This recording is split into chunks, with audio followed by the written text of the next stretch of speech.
Ketika kita memilih jalan Allah, mungkin akan banyak pengalaman-pengalaman unik yang kita alamin sepanjang jalan.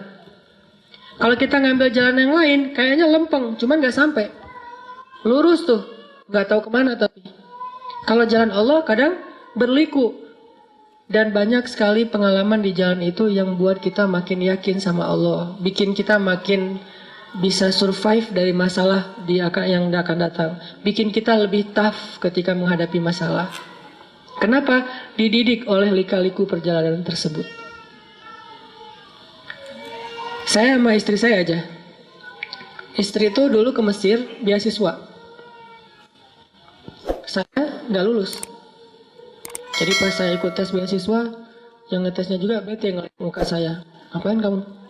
Mau ke Mesir, Pak? Enggak, pulang aja. Suruh pulang. Nggak lulus gitu coba. Akhirnya karena nggak lulus beasiswa, saya ngumpulin uang untuk berangkat sendiri. Pokoknya saya harus berangkat. Istri saya lulus beasiswa, langsung dibeliin tiket, udah ditetapin beasiswa selama di Mesir berapa sebulan, dapat tempat tinggal. Pokoknya tinggal tanggung beres aja. Saya harus mikirin semuanya sendiri. Traveling nggak bawa uang sama sekali, karena uangnya habis untuk beli tiket return, masih visa turis, jadi harus beli tiket PP. Alhamdulillah sampai di sana dapat visa pelajar, setelah sebulan di refund tiketnya, jadi bisa dapat walaupun ada penalti potongan beberapa persen.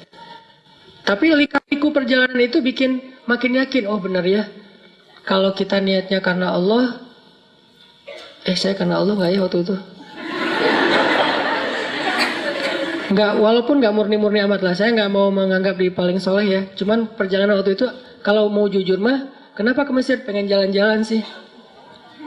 Bukan ke Al-Azhar, bukan sebetulnya. Cuman kalau nggak ke Al-Azhar nggak dapat visa, ya udah ke Al-Azhar deh, biar dapat visa gitu. Tapi pas udah masuk ke Al-Azhar, Masya Allah ulama semua nih. Gelar paling rendahnya doktor. Karena LC kayak saya tuh di Mesir, kerjanya supir taksi. Itu LC. Karena tingkat pendidikan Islam di Mesir itu tinggi. Sehingga orang kalau mau jadi guru minimal doktor. S2 jaga perpustakaan. S3 baru ngajar di SD, SMP, SMA. Di kampus juga kalau S3-nya doktornya yang paling bagus nilainya mungkin. Rata-rata profesor. Pas pulang ke Indonesia, LC jadi ustadz. Jadilah kayak gini. Nah, artinya saya lika-liku perjalanan kayak gitu, terus belajar tentang Masya Allah, Allah banyak kasih kejutan. Dan yang luar biasanya, saya sama teman-teman saya tuh, teman-teman yang beasiswa berangkat sendiri, pulang sendiri. Saya yang modal dengkul berangkat sendiri, pulang bertiga. Istri dan anak. Nikah di sana juga nggak ada modal. Yang penting lamar dulu dan jangan kasih tahu kalau nggak ada duit ya. Lamar aja dulu. Oh nggak nikah sama saya. Tapi itu setelah beberapa lama menggunakan bahasa-bahasa ya gitu deh. Ayah kamu tukang listrik, kenapa? Kok tahu gitu ya? Saya suka kesetrum kalau dekat kamu. Andre Taulani lah pokoknya. Udah beres, lamar. Nelfon ibunya, Bu saya pengen lamar anak ibu. Oh, gimana anaknya? Ya anaknya udah setuju Bu gitu. Aku langsung mewakili anaknya. Padahal anaknya juga belum jawab. Oh ya udah saya terserah anaknya. Udah beres semuanya baru bilang, boleh minjem duit dulu nggak buat mahar? Nah, baru dikasih tahu nggak ada duit. Alhamdulillah dipinjemin sama istri. Sampai sekarang belum dibayar. Pinjemin $500. Saya pakailah $500 itu buat kerja di Arab Saudi sebagai guide pas musim haji. Dorong gitu ya. Awal-awalnya nggak dapat job sama sekali, nggak ada mungkin nggak ada pelanggan. Jadi saya naik di atas dorongan wheelchair gitu, duduk aja depan. Ya Allah, nggak adakah hamba-hambamu yang sakit hari ini gitu ya. Dari pagi sampai sore ditungguin nggak ada yang sakit. Kayaknya jamaah haji sehat walafiat. Dan itu musibah buat saya. Akhirnya sore-sore ada jamaah haji Indonesia dari Solo keluar dari masjid, kelihatan kayak bingung gitu. Langsung saya samperin, ini kayaknya calon-calon nih, saya datengin. Bu, kenapa? Ya dek, saya kesasar nggak tahu pulang ke arah mana. Oh ya ikut saya aja. Padahal saya juga baru di situ nggak tahu. Ibu emang dari mana? Solo. Penginapannya di mana? Di daerah apa? Nggak tahu makanya. Oh gitu, ya udah ikut saya aja Bu. Ada emang tahu? Insya Allah pede nih. Bismillah. Ya Allah, masa saya akan lapar hari ini kan? Nih kayaknya nih rezeki yang Allah datangkan. Tapi kan kita harus ngadapin challenge-nya dulu. Jalanin. Jalan sama ibu tuh sambil ngobrol. Ternyata saya juga asal milih jalan sebetulnya. Gak tahu kemana. Ternyata pas lagi jalan, Dek itu kayak tempat tinggal ibu tuh. Bener Bu, coba deketin. Oh iya bener, alhamdulillah. Adek tahu aja jalannya dan segala macam. Mana saya tahu. Allah yang ngasih tahu. Akhirnya dia ketemu teman-temannya, sepanjang jalan kita ngobrol, dia rekomendasiin saya ke teman-temannya, ujungnya apa? Dia besok bisa nggak ngantar kita lagi ke masjid supaya nggak kesasar? Oh siap. Dah mulai, dia ini ada nenek-nenek minta didorong, alhamdulillah lancar. Pulang-pulang bawa beberapa ribu dolar, itu modal pernikahan kita.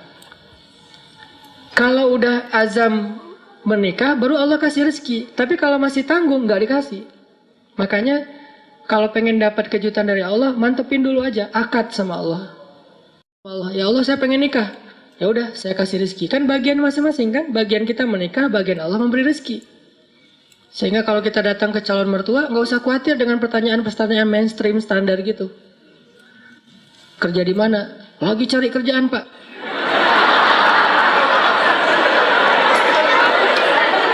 Pede gitu. Terus gimana kamu ngasih makan anak saya? Siapa yang ngasih makan? Allah. Masa dia mau bilang enggak mungkin kan ya? Kalau perlu koleksi beberapa hadis, judulnya hadis-hadis melamar. Tuh ada beberapa hadis, salah satu yang terkenal, kalau datang kepadamu anak muda yang baik akhlaknya, maka jangan ditolak. Ngomong aja Pak, saya pernah tuh ya baca hadis, katanya sih sahih gitu. Ini kayak gini nih hadisnya, bener gak ya Pak? Oh bener nih hadisnya emang sahih. Ini maksudnya gini nih Pak, jangan ditolak. Itu gimana maksudnya Pak? Itu tips, insya Allah gak bakalan ditolak teman-teman. Tuh kayaknya 90% kemungkinan diterima, cuman 2 tahun lagi. Saya terima deh, cuma jangan sekarang, nanti aja. Setelah kamu dapat kerjaan angger ya, tetap aja. Oke, jadi gimana kita nge-recovery emosional kita?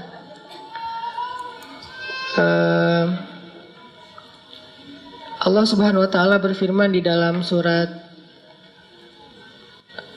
kalau tidak salah Al-Ma'arij, innal insan khuliqa halu'a idza massahu syarr jazua wa idza massahul khair manu'a. Manusia itu labil. Idza massahu syarr jazua wa idza massahul khair manu'a. Emang kayak gitu. Manusia itu labil. Terus recovery kelabilannya tuh kayak gimana? Ternyata recovery itu akan cepat dan bertahan kalau kita belajar yakin dan berpegang teguh kepada Allah. Cepat recovery-nya teman-teman. Para sahabat Nabi itu, gimana pun mereka soleh, mereka tetap manusia, kadang emosional juga. Tapi recovery-nya cepat. Contoh Abu Bakar pernah sakit hati sama keluarganya, ada saudaranya yang memfitnah Aisyah. Dia nuduh Aisyah itu selingkuh. Sakit hati kan Abu Bakar? Akhirnya karena Abu Bakar sakit hati, Abu Bakar pun bersumpah. Abu Bakar posting juga, kata Abu Bakar, demi Allah, saya nggak bakalan ngasih lagi pertolongan dan bantuan kepada orang itu selama-lamanya. Kenapa? Udah terlanjur sakit hati sama dia. Bersumpah Abu Bakar, nggak akan nolongin dia lagi. Ternyata Allah komen di postingan itu. Apa komenan Allah? Janganlah seseorang yang diberikan kelebihan harta di antara kalian, surat An-Nur, bersumpah untuk tidak membantu saudaranya. Maafkanlah, berlapang dadalah. Tidak sukakah kalau kamu Allah mengampuni dosa-dosamu? Ala tuhibbuna ayyaghfirallahu lakum? Akhirnya ketika Abu Bakar baca komen ini, astagfirullahaladzim, langsung Abu Bakar delete postingannya. Posting baru. Mulai sekarang saya akan bantu dia 2 kali lipat. Allah langsung first like. Ya. Itu yang terjadi di dalam surat An-Nur. Kenapa Abu Bakar sedih? Karena beliau manusia. Kenapa Abu Bakar sakit hati? Karena beliau manusia. Sesoleh apapun tetap aja dia manusia. Cuma recovery-nya cepat. Kenapa? Karena berakadnya dengan Allah, bukan dengan makhluk. Kalau kita berakad dengan makhluk, susah recovery-nya. Tergantung orang itu. Kalau kita berakad dengan Allah, cepat recovery-nya. Karena Allah Rahimun, Rahmanun, Karimun, Jawadun. Allah itu maha baik.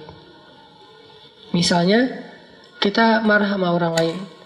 Terus kita maafin dia. Apa akad dengan Allah? Nanti Allah maafin saya. Makin besar dosa orang yang kita maafin, makin besar dosa kita yang dimaafin sama Allah. Dosa apa yang paling besar yang dilakukan seseorang kepada kita? Tadi, ditikung. Ustadz, nggak mudah Ustadz maafin yang kayak gitu-gitu Ustadz. Saya tuh udah berusaha ya selama 5 tahun. Di tahun kelima ternyata gagal gara-gara dia. Padahal dia datangnya cuma beberapa bulan terakhir. Kenapa bisa nikung? Dia teman curhat kita. Kita curhat ke dia, ternyata dia dapat info dari kita, dia jalan duluan. Kan sakit banget tuh. Makin sakit, makin berat, makin besar dosa yang kita maafin dari orang lain, berarti makin besar dosa kita yang dimaafin sama Allah. Minimal 10 kali lipat. Itu akadnya, sehingga jadi ada motivasi untuk memaafkan orang. Ya udah deh, saya maafin biar Allah maafin saya. Emangnya kita nggak punya dosa? Kalau kita mau ngitung dosa kita, nggak usah jauh-jauh. Dosa sholat aja kita udah banyak tuh. Kita udah ninggalin sholat sejak kita balik usia 12 tahun. Kan kita dulu sering ngerasa 12 tahun tuh masih anak kecil ya. Sehingga sholat suka belang-belentong gitu, nggak rapi. Kadang sholat, kadang enggak. Yang rajin cuma sholat maghrib doang ya. Isya subuh udah kelewat. Terus pas sudah ABG dikit, usia 17 tahun masih sholat, cuma sering menjamak. Subuh dijamak dengan duha misalnya. Sholat juga subuh, tapi jamak. Dan itu istiqomah banget loh.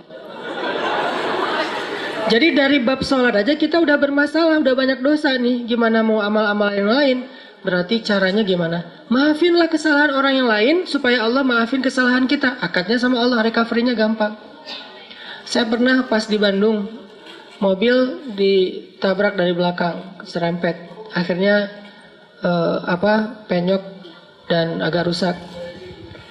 Terus orangnya marah duluan. Mungkin cara dia marah duluan biar ketahuan bahwa kita yang salah. Dia turun langsung marah-marah. Saya bilang, tenang aja, jangan marah-marah. Kita selesaikan baik-baik. Akhirnya dia agak down dikit, agak nyaman dikit, ngobrol. Tapi tetap aja keras, nggak mau. Dan pas di ini dia nunjukin kartu bahwa dia anggota. Nah, karena dia anggota nggak mau ribut, ya udahlah, saya ganti rugi 2 juta.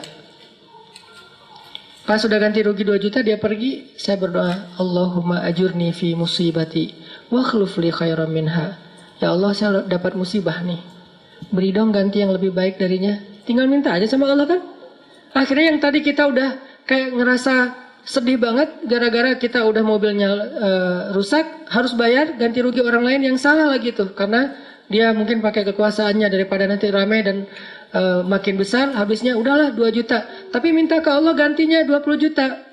Lebih baik dari yang kita berikan. Gak lama seminggu kemudian benar-benar Allah ganti. 20 juta cash. Bukan sedekah. Jangan selalu menerjemahkan keajaiban itu dalam bahasa sedekah. Bisa juga dapat usaha apa, jualan apa yang keuntungannya banyak. Kayak saya dulu di Mesir jualan bakso. Kalau ada acara-acara kayak gini nih saya ngeliat teman-teman di Jepang kayak nostalgia lagi kondisi dulu di Mesir ya. Lagi ada acara mahasiswa Indonesia di sana namanya PPMI gitu. Saya jualan bakso.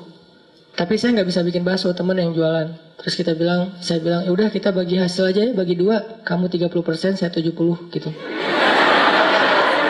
Dia mau, alhamdulillah dia bikinin, terus saya ini jual. Terutama buat acara mahasiswa Malaysia. Kenapa?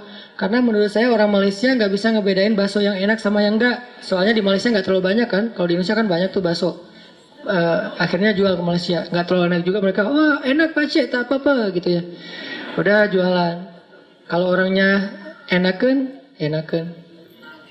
Orangnya nyaman gitu, saya kasih baksonya banyak. Kalau orangnya mukanya agak-agak kurang nyaman, kasih aja 2 lah. Nggak usah banyak-banyak datang. Pak Cik, mau bakso? Oh ya, kasih 10. Datang lagi, diam-diam mau apa?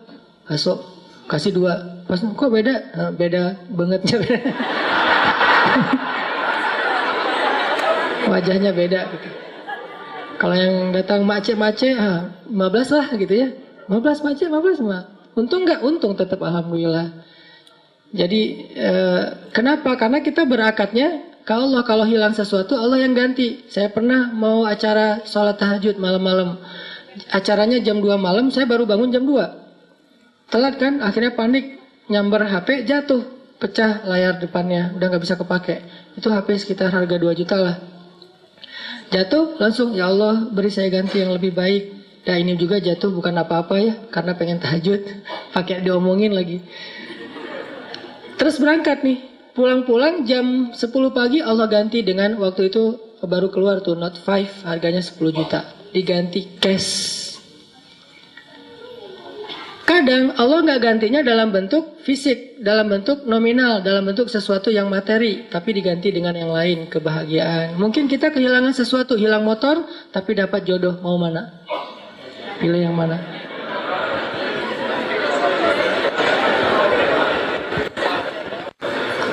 Jadian nih, gara-gara nikmat hilangnya motor. Pas ketahuan kita nggak punya motor, putus lagi.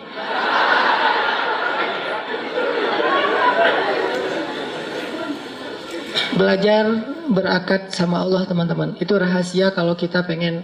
Karena Allah itu nggak pernah, pertama ingkar janji itu nggak pernah. Innallaha la yukhliful mi'ad. Nggak pernah ingkar janji. Kedua, Allah itu nggak pernah misalnya, maaf ya lagi sibuk. Nggak ada tuh. Kita WA Allah terus nggak dirit. Itu nggak ada ceritanya. Contreng dua sih, cuman nggak biru-biru, nggak dirit lama gitu. Allah ngapain sih online berkali tapi yang saya mah nggak dirit misalnya. Itu manusia banget. Allah nggak kayak gitu. Kita baru nulis, ngirim, Allah langsung typing. Bukan cuma dirit, langsung bales. Gak mungkin Allah tuh ngebiarin kita minta terus nggak dibayar, nggak dibales lama. Nggak mungkin. Dan nggak mungkin juga Allah misalnya habis pulsa, habis kuota, itu nggak ada. Ala kulli syai'in qadir, maha kuasa atas segala sesuatu. Jadi kayaknya paling nyaman berakad itu sama Allah. Cuman kita harus ngerti cara Allah bermuamalah dengan kita. Tidak selalu materi. Karena buat Allah materi itu nggak berharga banget. Kalau seandainya berharga, pasti Allah ngasih semua kita kekayaan. Tapi ternyata orang soleh nggak semuanya kaya.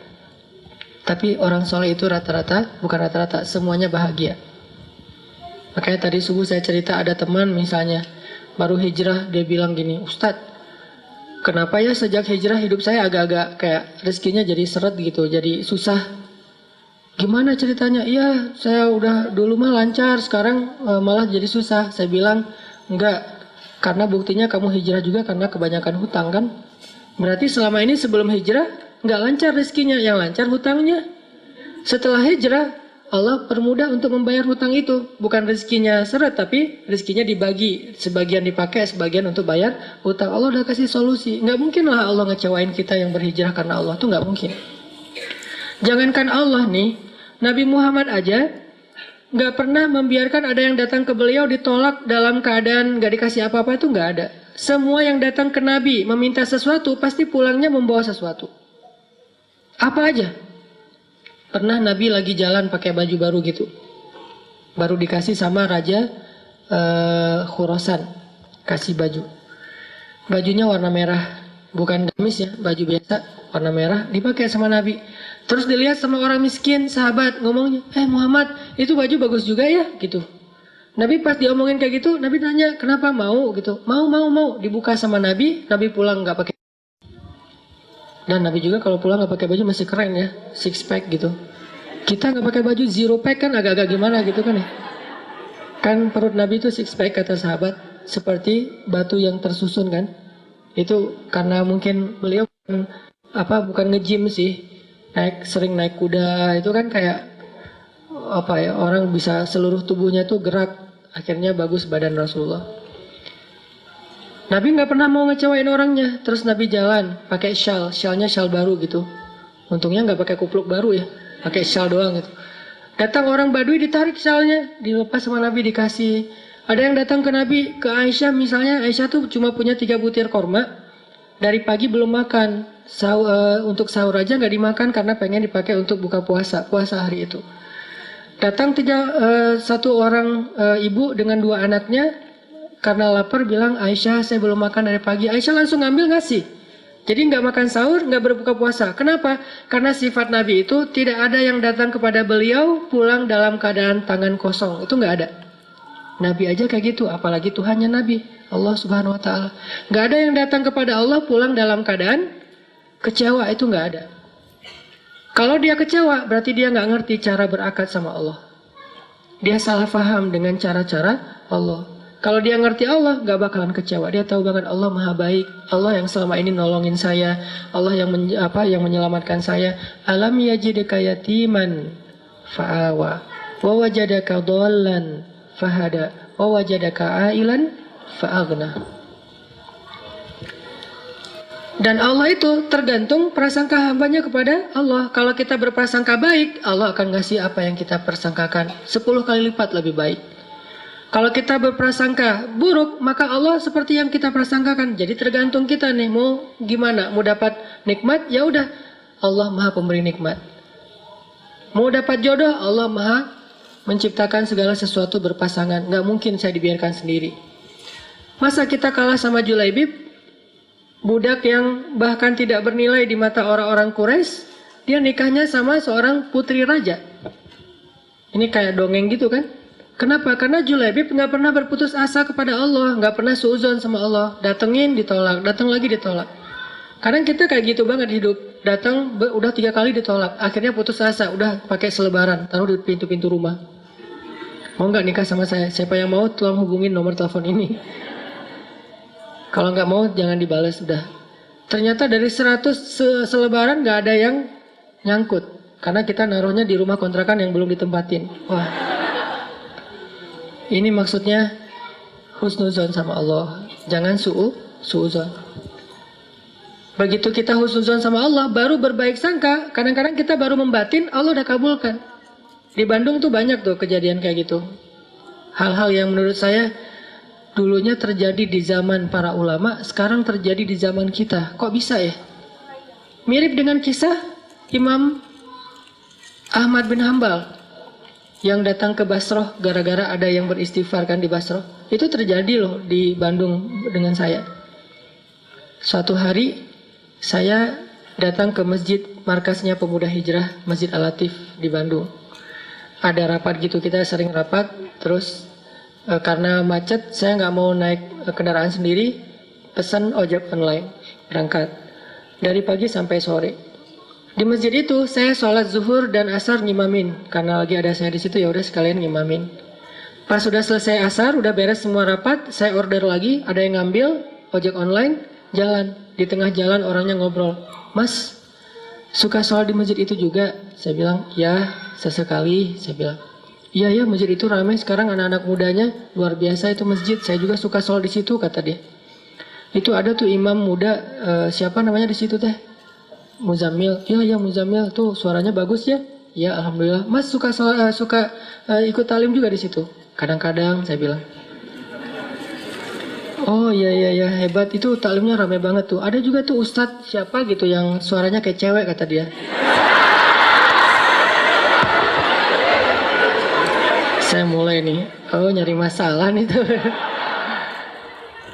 Tapi saya senang dengar boosternya YouTube segala macam, gurunya Muzammil, siapa ya namanya? Siapa? Hanan? Iya Hanan gitu, itu luar biasa. Mas suka dengar ceramahnya juga? Suka. Dan saya nggak bohong kan, karena emang saya kadang-kadang dengerin booster, 1 minute booster itu juga kayak dapat hidayah. Dapat hidayah dari diri sendiri. Saya dengar, Masya Allah nih Ustadz enak juga ya ceramahnya. Saya kayak dapat hidayah dari ceramah diri sendiri. Kayak misalnya ceramah tentang diri, ngereject Allah. Allah manggil reject. Sehari 5 kali kita ngereject Allah, tapi Allah nggak pundung. Kita baru mungkin ngerasa kayak belum dikabulkan doa aja udah pundung fisabilillah.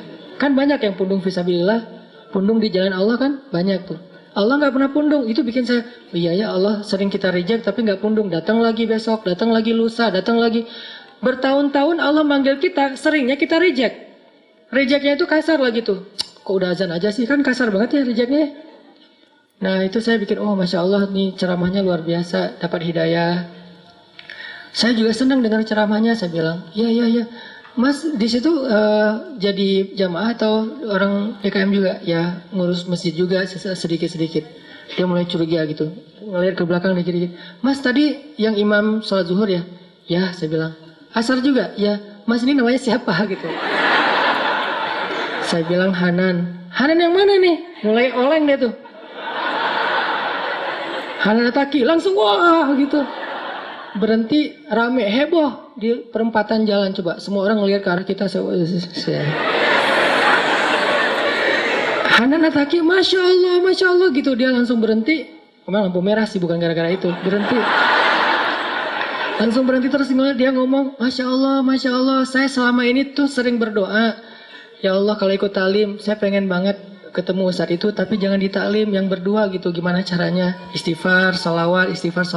Ternyata Allah kabulkan sebulan doang loh. Dia kayak gitu.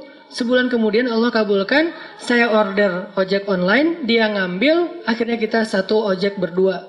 Ngobrol sepanjang jalan, sampai ke rumah tuh heboh. Di rumah dia minta selfie, sampai ke tetangga pada ngeliat, ada apa sih ramai gitu.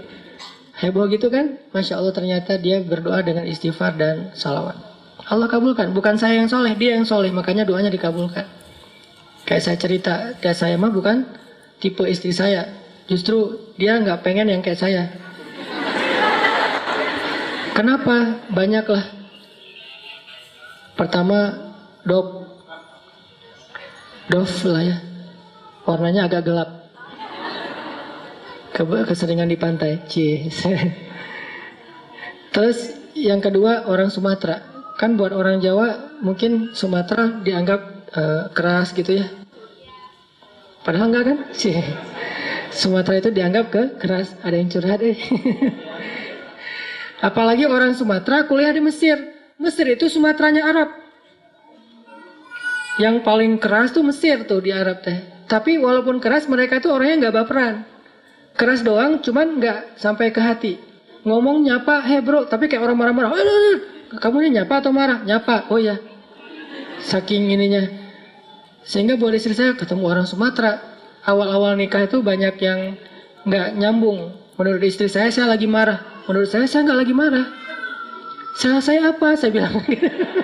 Dia udah baper misalnya. Karena beda culture antara Jawa sama Sumatera. Sumateranya Aceh pula.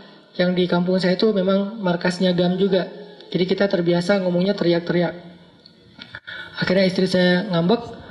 Pas kita mau foto wedding lagi tuh. Habis nikah mau foto berdua, foto keluarga. Ngambek akhirnya dia naik tram yang di tengah kota itu yang lambat gitu tuh. Dia naik, saya kejar. Tapi di slow motion gitu. Saya kejar. Akhirnya karena nggak kekejar, dia naik di gerbong depan, saya di gerbong belakang. Tapi saya berdiri di pintu ngelihat kalau dia pas sudah berhenti di halte mana, saya lihat dia turun nggak? Oh belum turun, saya tungguin. Belum turun, pas dia turun saya turun juga. Wah ngejar-ngejar. Akhirnya kita foto dalam keadaan bete.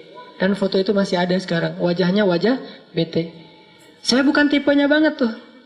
Ditambah lagi di Mesir, saya bukan orang yang terkenal yang nilainya bagus, yang berprestasi secara akademik seperti Ustadz Abu Somad. Enggak, main aja kerjaannya.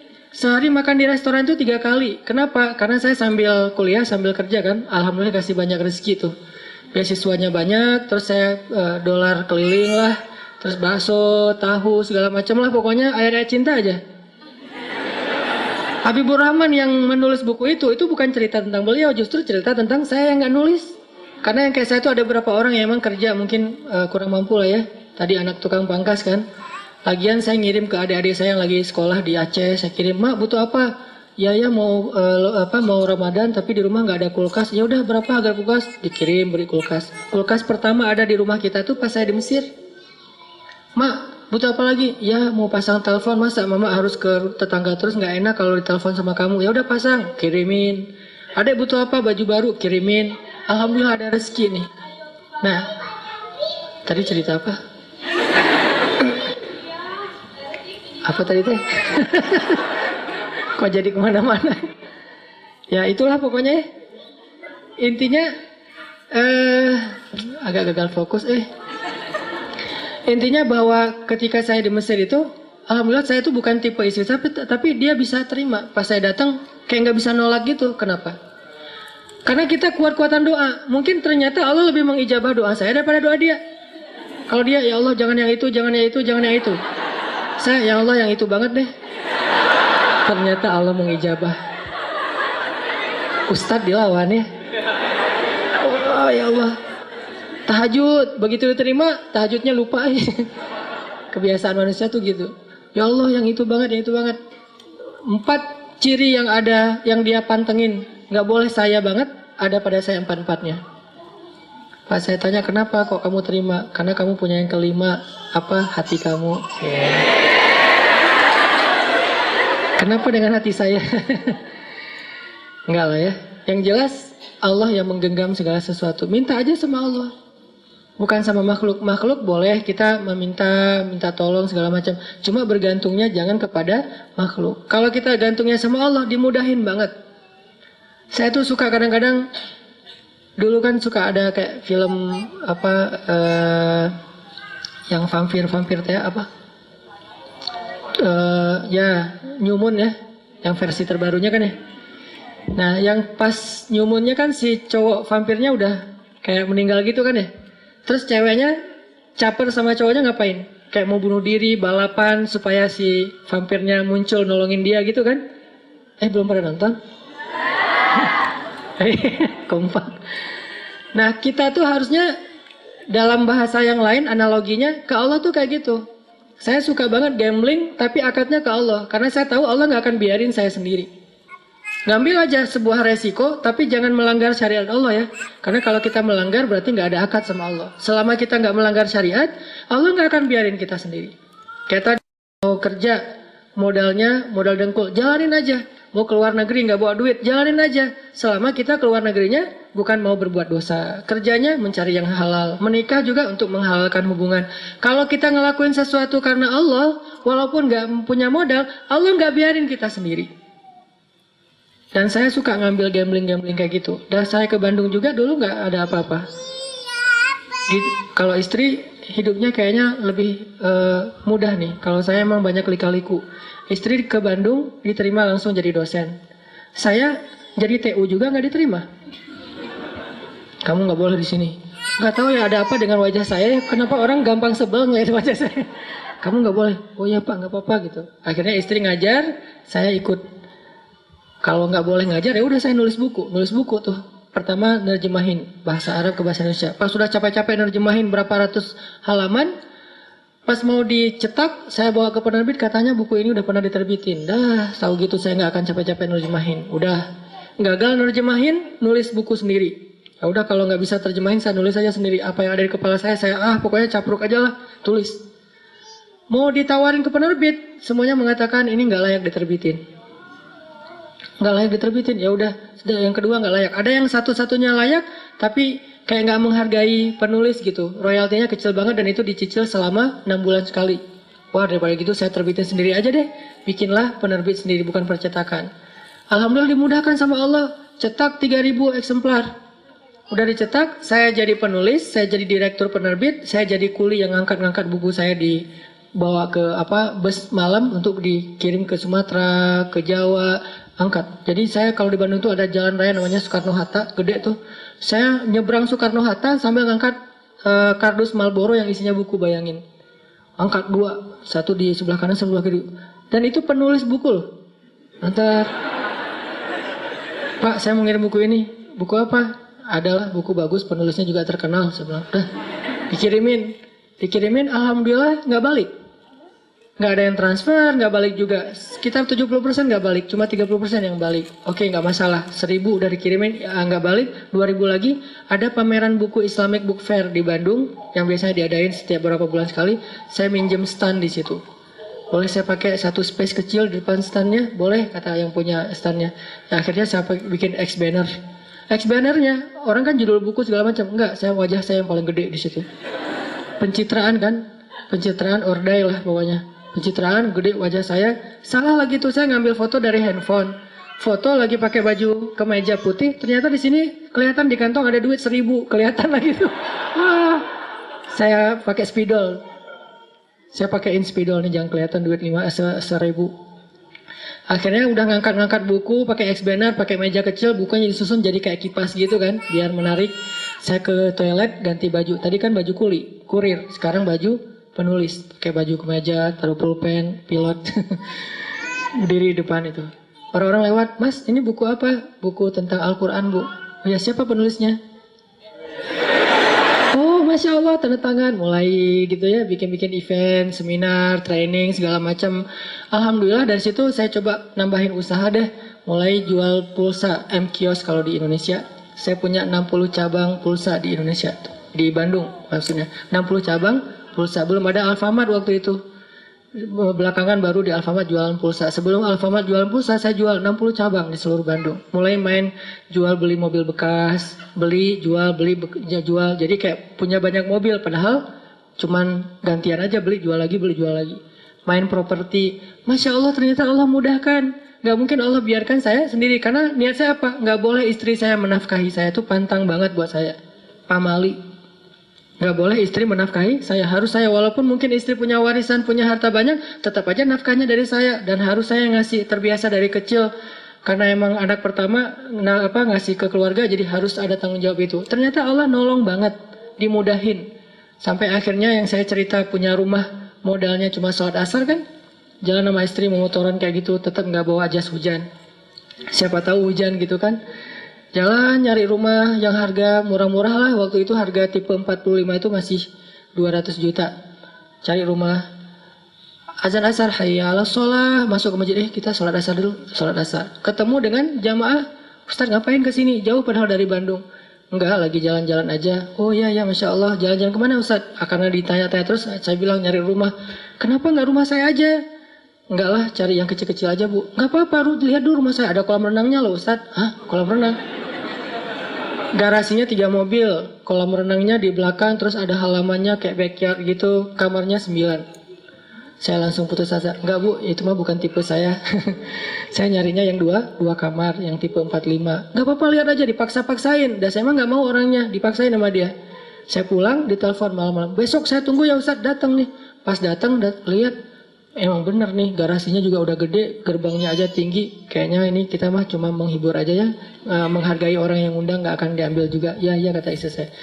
Gimana Ustadz? Masya Allah rumahnya besar banget Bu. Ini udah ditawarin 700 juta, gak saya kasih Ustadz. Itu Ustadz terserah Ustadz deh.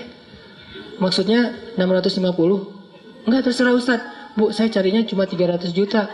Dia diam sebentar, ya udah ambil aja. 300 juta. Saya bilang, tapi uangnya cuma 30 juta. Mikir lagi dia. Uangnya cuma 30 juta Bu. Tadinya rencana mau dicicil. Ustaz gak usah sibuk-sibuk nyicil ke bank segala macam. Udah aja ke saya. Berapa uangnya 30 juta? Bawa sekarang? Enggak sih. Ditransfer ya udah. Berapa lama Pak? Terserah Ustaz. Alhamdulillah 6 bulan lunas. Allah mudahin banget tuh. Akhirnya anak-anak datang, wah kolam renang, loncat-loncat. Lama-lama karena di daerah tinggi dekat Lembang, dingin. Lama-lama gak jadi kolam renang, jadi kolam ikan. Ikannya mati kedinginan. Akhirnya sekarang jadi saung, gak jadi kolam renang lagi. Artinya emang Allah mudahin banget. Dan saya selalu suka gambling gitu sama Allah. Gini jalan. Akhirnya Allah kasih, jalan Allah kasih. Pemuda hijrah itu sendiri adalah ilham dari Allah.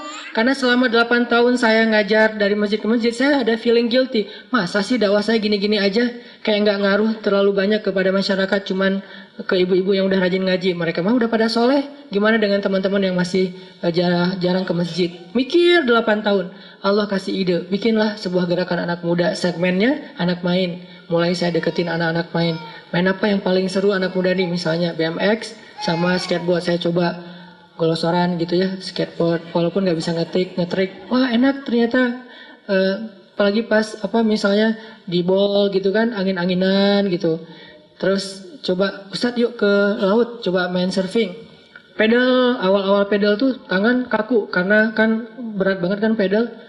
Sampai pas sholat habis pedal tuh nggak bisa angkat tangan, nggak bisa gini. Jadi sholatnya nggak bisa digerakin, awalnya kaku. Lama-lama teman-teman server, ternyata emang server di Indonesia itu banyak yang legend ya, hebat-hebat. Server-servernya pada respect karena dianggap Ustadz bisa pedal juga udah uyuhan kan, Ustadz pedal doang gitu kan ya. Pas segitu udah lumayan lah untuk Ustadz mah pedal doang, walaupun datang ombak lari gitu. Ombak, Allahu Akbar, lari gitu. Apalagi kalau udah barrel gitu kan, itu bahaya banget. Sampai pernah dihempaskan ke bawah sampai habis ini. Walaupun nggak seperti hempasan masa lalu sih, masih lumayan lah. Dihempasin. Oh, iya. Artinya dimudahin sama Allah dalam jalan dakwahnya sampai alhamdulillah jadi tren di Indonesia. Anak muda berhijrah di seluruh Indonesia sekarang. Anak muda itu rajin taklim ke masjid. Itu semuanya dari Allah. Tinggal mau nggak kita meniti jalan Allah walaupun kadang nggak terlalu jelas. Karena emang nggak mau ngasih tahu kepada kita Allah tuh semuanya dikasih tahu hanya beberapa step ke depan. Biar kita makin yakin sama Allah dan bergantung kepada Allah. Intinya yuk teman-teman belajar lebih yakin lagi sama Allah, berakad dengan Allah ketika kita hidup, libatkan Allah dalam setiap masalah kita. Maka la yudayya'akallah, Allah nggak bakalan ngecewain kita. Itu aja yang bisa saya sampaikan.